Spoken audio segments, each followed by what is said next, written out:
Talk to me. Jake, introduce the person. We've got Coach Michael Salinas from Edinburg Vela High School on the line. And sorry, Coach, I know we were ranting about Pan Am. We are professionals. Hey, Coach, good morning. How are you, brother? Good morning. How are you guys doing? Doing very well. How are you getting acclimated to the new gig, shall we say? It's going well. Excited, enjoying it, so no complaints right now. Last time we chatted was at realignment there at Region 1, and you were still saying, hey, we're putting all the pieces together. We're trying to get everything done. You were the one-man band. Are you still the one-man band? Well, athletically right now we got a staff of 3. We did hire 2 gentlemen after spoke with you last, hired our defensive coordinator, Todd Wallace. He came to us from Eastern New Mexico University. Known Todd for a number of years and had an opportunity to work, play against him and work against him for a number of years in the Lone Star Conference. And then also brought on a gentleman to run our strength and conditioning program and be our linebacker coach by the name of Albert Martinez. Is that Robert Martinez or Albert Martinez? Albert Martinez. Albert Martinez. Tell me, a lot of people underestimate the strength and conditioning coach and what they do, but they're a key basis to your program, aren't they? No question. It's very important to have a constant in the weight room, that the kids and the coaches in turn hear the same language, and we're able to teach some lifts, and it's a year-round training cycle now with the state of Texas allowing us to do a 6-week strength and conditioning. In the summer, you have to coordinate your program in season, out of season, and your summer conditioning program on a yearly calendar. How are you being reacted to when you walk onto the campus of Edinburg High School to work kids out? I think it's been good. We've had a good working relationship. Principal Dan Roma and Joey Cáceres have helped us in every regard over there. The kids have taken it well. We've worked with them now for 3.5 weeks. Just finished right before spring break, and the kids have responded well. They're excited. We have good numbers right now. There's still not all of them over there, but we're having a good time working with the ones that we have right now, and the kids are very receptive to what's going on. We talked about those kids that get kind of grandfathered to get to stay at Edinburg, and those are the seniors. The junior class down, they have to go to Vela High School. How are they responding to you? Is that something where they say, hey, this is my new coach, and are they still kind of working diligently for Coach Cáceres and the other coaches there at Edinburg High School? Or is it just like, as most... And I say, as most kids would do at that age, hey, you're no longer let's put it this way, you're no longer the boss of me. I got a new guy that's going to be coming in. And are they kind of slacking a little bit? I don't think that's happening in any regard. I think, and some of that's a tribute to the kids that we have in Edinburg. The kids understand that right now, academically, they're still an Edinburg High Bobcat. There's still people at Edinburg High School that's dependent on them to finish strong in their academic classes. Some of those kids are still participating in other sports as an Edinburg High Bobcat. Basically, for 52 minutes of the day, they're a Robert Vela SaberCat. For those 52 minutes of the day. I'm sure you're squeezing out 51 and a half minutes to really get things done. We're getting everything we can out of it. Coach, there's been a lot of rumor, there's been a lot of speculation, a lot of different guys that positions are filled. You just haven't been able to announce them. Can you confirm that, or... No, in no regard. What has been posted on our school website are all of our head coaching positions and an offensive coordinator position. Those positions... Are you there, Coach? Yes, those positions are being interviewed. As we speak, we went ahead and held some interviews Monday through Wednesday of this week during spring break, and then we're going to continue Monday in preparation to take some names to the board on March 27th. Coach, how does it work as far as the baseball and softball programs? Are those positions going to be filled after the season, or will you look to fill those as well? Because I know it's got to be a hard job for you right now to kind of sift through all that, plus coaching.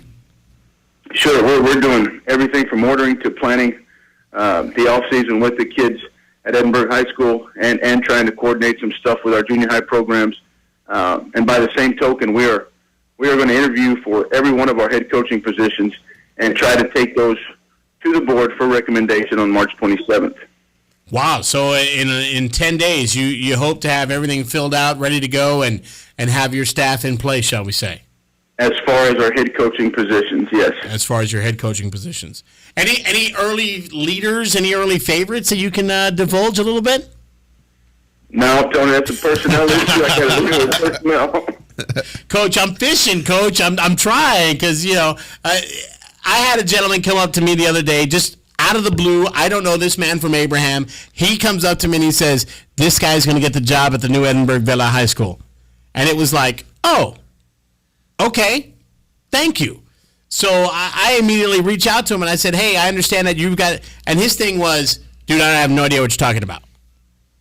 And it was like, okay, somebody, so it's just one of those things. Curiosity is piqued, shall we say. But sure. you can't get into it because it's a personnel issue. We understand. But the guys that you do have on board, again, the gentleman out of Eastern New Mexico? Yes. And Albert Martinez, your strength and conditioning coach? Yes. And then, so come March 31st, in 2 weeks, we'll be able to have you on the air, and you can announce your full list of head coaches to us? I hope so. We don't anticipate any hiccups in that regard. Every head coaching position will be interviewed for. We've had a great pool of candidates. We've had a lot of interest in the positions, and that speaks volumes for Edinburg. And it's been a exciting process. It's a long and tedious process, but for the next 3 days, or starting Monday, for 3 days, we'll continue to be in interviews and try to select the best person, to coach our kids at Vela High School. Through the interviews, have most of them been local yokels, or are there a couple of guys that you've brought in from out and said, hey, listen, this is a guy that I'd like to have on my staff, and this is a guy that I think can help us build this program? There's been both. We have had outside the district interest. We have had some internal interest, and we're going through the interview process and taking it from there. Whatever Jake Berry put on his resume about being a head basketball coach, don't believe it. That's the last guy you want on your campus there, Coach. Take it from me. And he's not a good long snapping coach either when you're putting together your football staff. You got to have a deep snapper. Hey, listen, best of luck. We appreciate the time that you give us, and as always, and if you don't mind, we'd like to schedule it now, 2 weeks from today. Can we have you on to talk about your staff? No problem. All right, we'll schedule it done. Thanks, Coach. We appreciate it.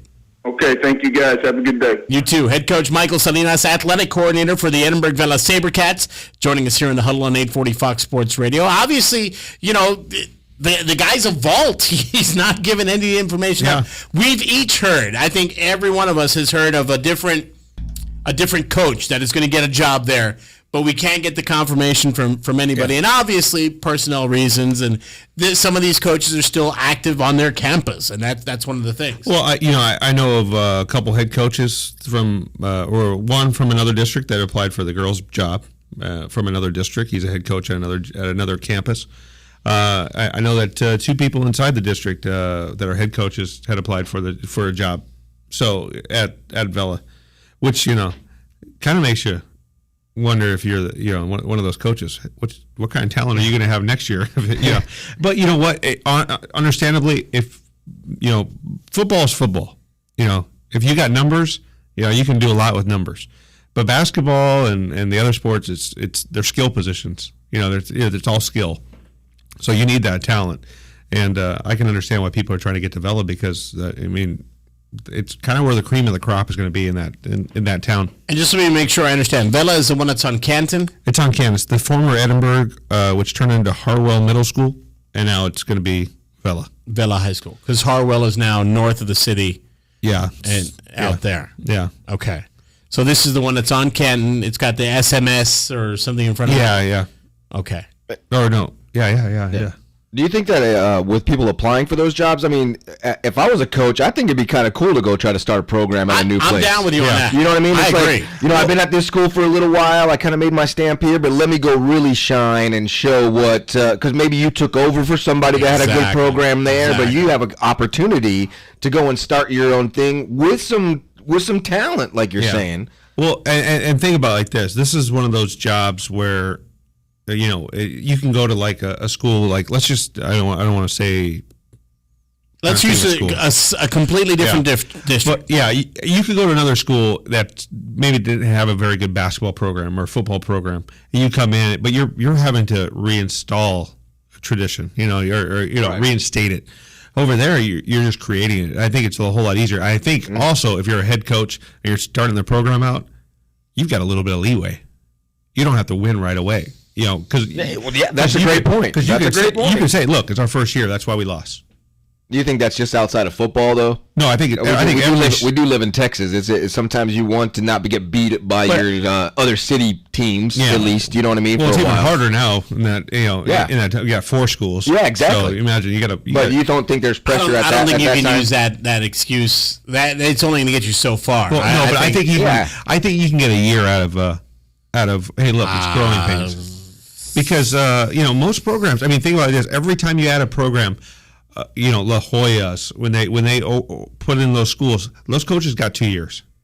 2 years, and that's hard. I mean, because most coaches that take over a college program, they get 3 years before they're out the door, or the program's running. So I think at Vela, you're going to get 3 years. There's going to be a lot more pressure on you now. I think the pressure goes off of Edinburg now, which they had most of the pressure. It's kind of like Mackay in McAllen. They have a lot of pressure. It's going to be the same for Vela now. Now it's going to jump to Vela. Mackay's got a lot of pressure? They always have a lot of pressure on their programs. I mean, I think we've seen that before. I think you've gotten calls on, why certain coaches should go and stuff like that. But I think no matter what coach you are, you're going to have those people that just hate you. Right. Yeah, yeah. And those people that just hate you will stop at no end. And you don't even have to be a coach. You could be a radio guy, or you could be a newspaper guy, or you could be a cop.